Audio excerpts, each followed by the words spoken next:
Thinking about buying a car and getting a car loan? Here's what nobody will tell you.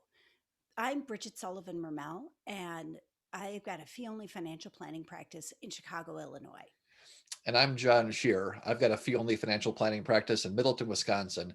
And Bridget, I think this is such a great topic of conversation that, when people talk about car loans, when I talk with my clients about things, I'm really good as you are too, right? The math, right? Here's what it looks like, and here's the economics. And it's really important, I think, to understand the economics of what is the car loan cost and what are the options of taking money out of an investment versus taking the debt.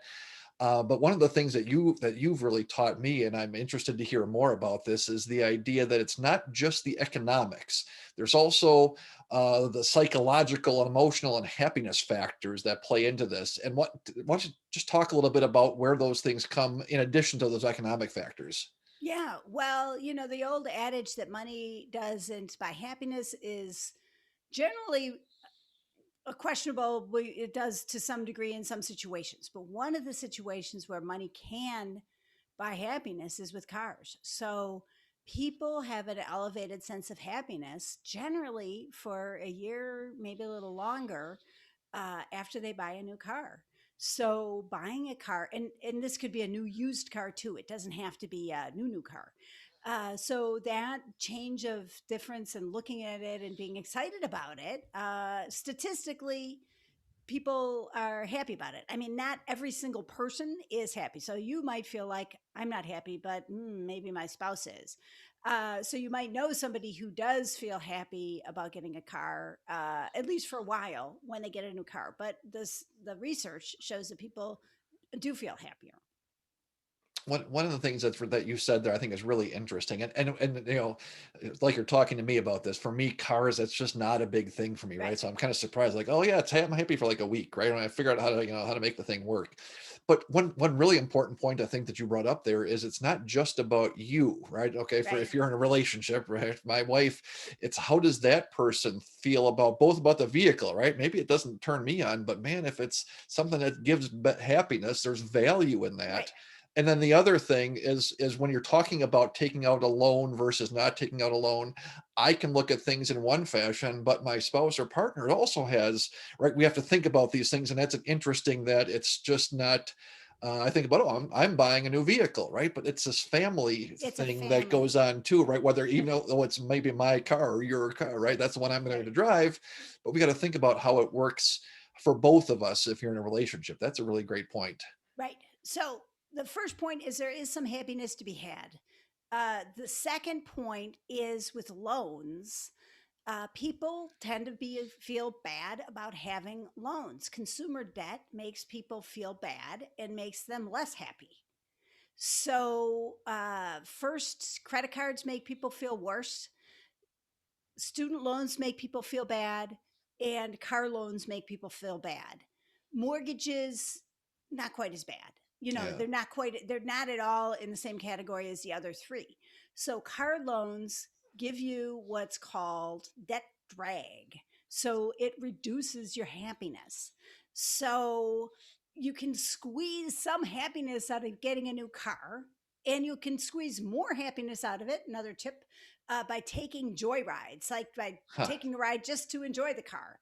Yeah. And you'll probably get a little less happiness out of the car if you do things like commute in bad traffic. So, the happiness effect gets reduced faster.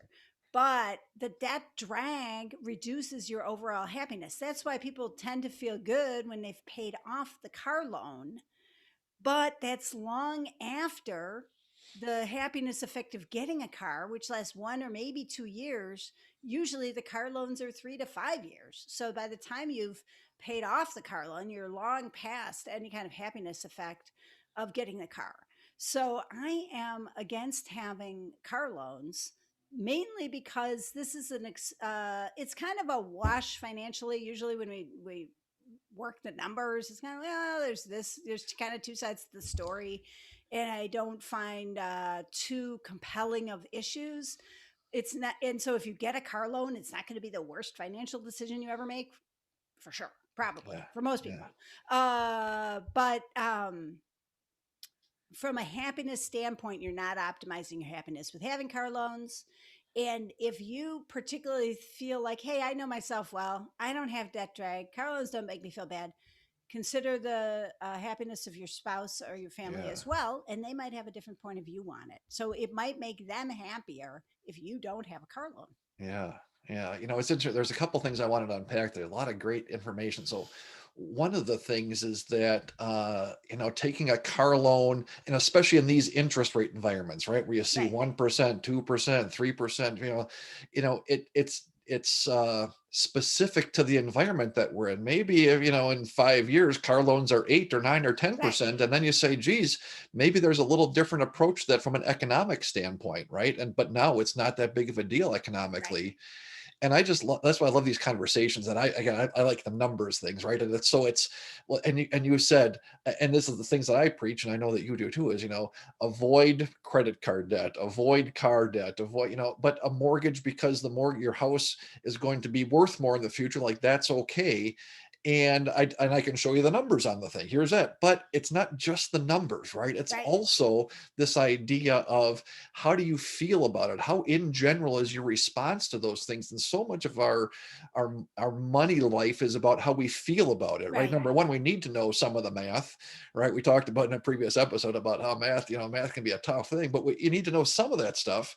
But then so much of it is about how you feel and react to it, Right. and how your spouse feels and reacts to it, right? And that's the stuff that you don't get from Wall Street, right? Like, this Right. is the thing that's really impactful and meaningful for people. So I really appreciate this conversation so much. Yeah, and people who do happiness research and are trying to be happier think about a 10% happiness boost as a big thing.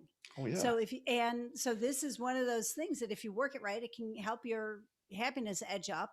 And why not? You're going to, so that's my 2 cents. Yeah, So that's with that, great. let's wrap it up, John. Yeah. Both John and I are members of ACP, or the Alliance of Comprehensive Planners, which is a non-for-profit group of fee only financial planners who most of them think like we do and offer comprehensive fee only financial planning to clients. The other thing is to please subscribe to YouTube.